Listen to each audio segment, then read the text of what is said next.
Time to time, many questions go unanswered. But in the wrestling world, the answers are always right in front of you. No matter the distance in the journey, I will search far and wide for all the answers. Life has no shortcuts, but when it comes to the squared circle, I'm gonna be cutting corners to get you the truth. As House of Glory presents Cutting Corners with JD.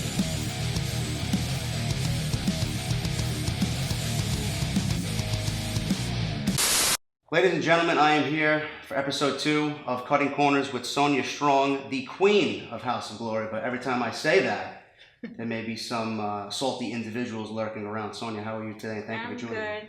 I'm well. Thank you. Hi, JD. How are you? I'm well. I want to start off first. The women's movement in professional wrestling is a huge topic nowadays. And on Monday, there was a women's pay-per-view, all-women's pay-per-view announced called Evolution. I've talked to you briefly about your stance on how important it is to wrestling today. What's your opinion on the new Evolution pay-per-view coming in October for the women? How important is it?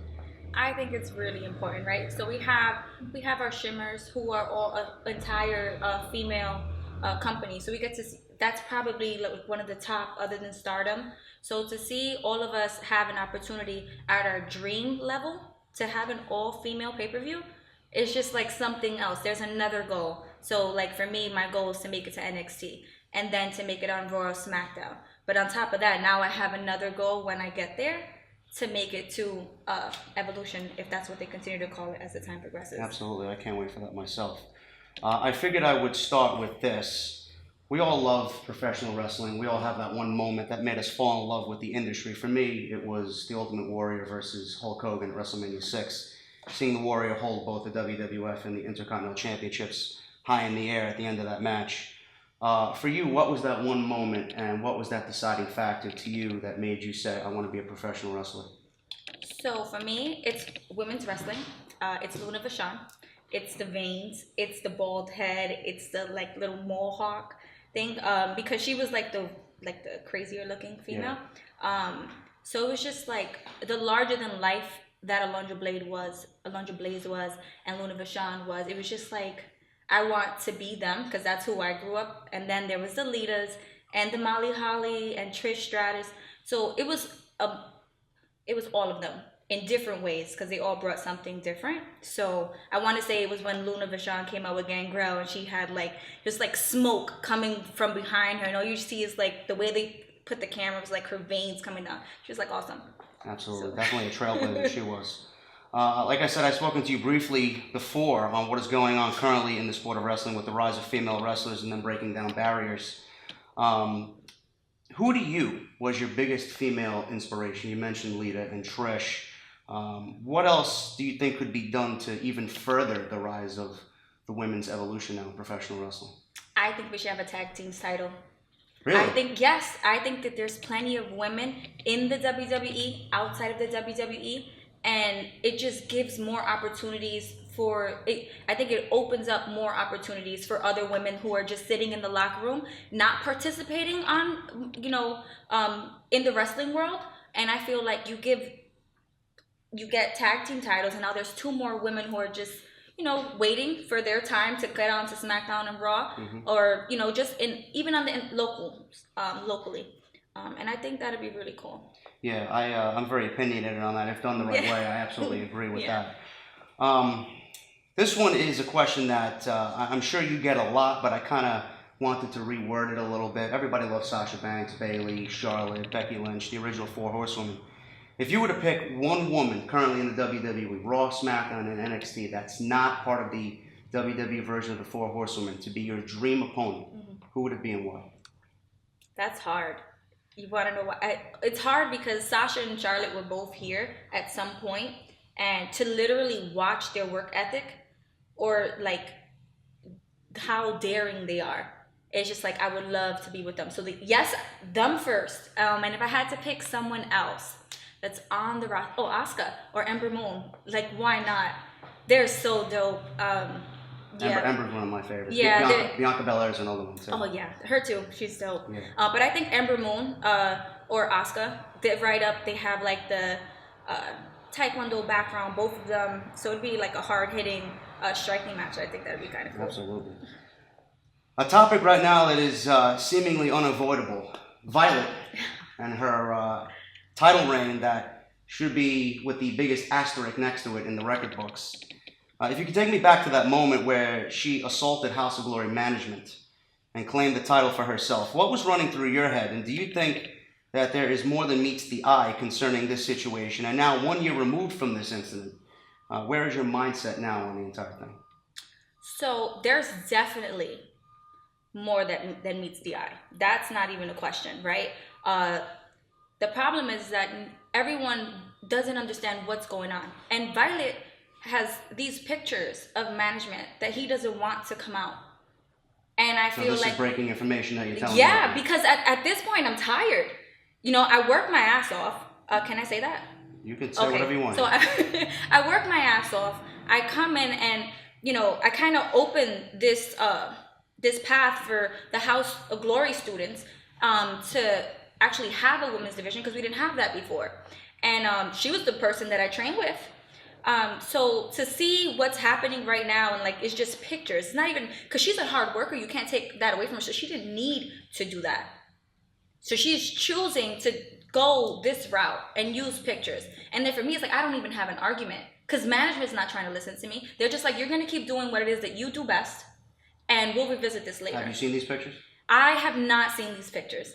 I have not, but I would love to get my hands on them so I can stop dealing with what it is that I'm dealing with. At this point, there's a women's division. There's someone holding a title that doesn't deserve it right now.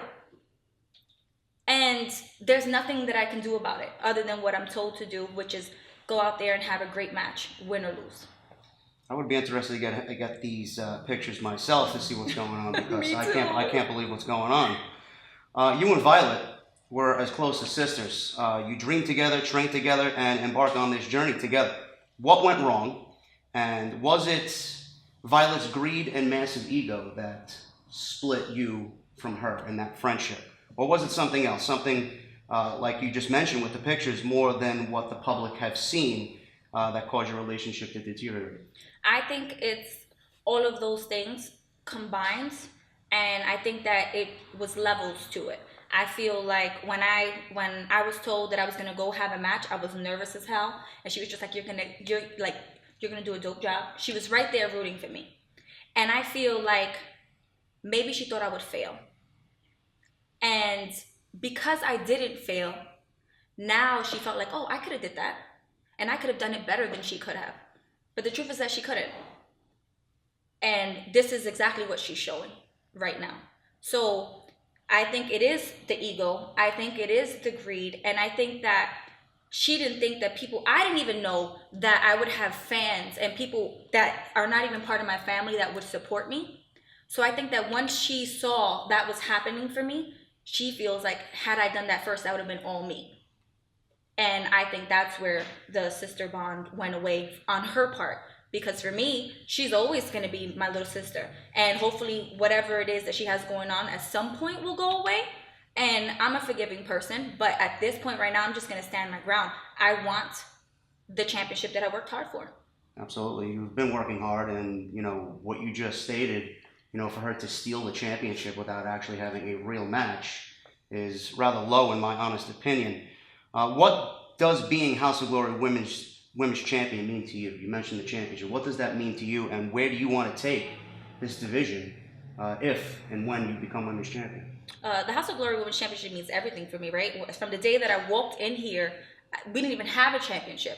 So for them to create a championship so that me, for instance, right, I started the women's division here. So that championship, at some point, I didn't want it to be given to me. I needed to earn it, which is the reason why I had matches with Kimberly and Ruby Riott at the time, and Mickie James and all those things, so that I can be worthy of the title that was created.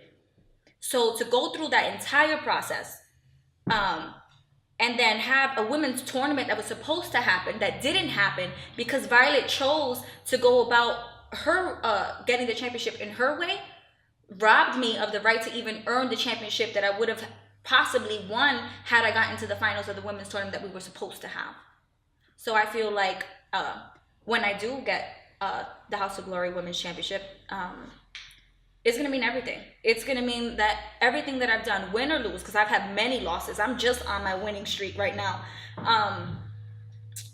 It's gonna take that to the next. I have damage control to do at this point. So once I get it, I have to now make it mean something from the joke that it is right now. You're teaming with Jessica Havok, who was, to me, in my honest opinion, one of your most difficult opponents to date at Temperature Rising. Now you look to her as a partner at High Intensity 7 against Violette and her bodyguard, She. What was your reaction to her coming out and defending you against both of them? And what actually brought you two together on August 17th? So, she is one of the toughest opponents I have, probably one of the biggest opponents I've ever faced. And Jessica Havok is awesome.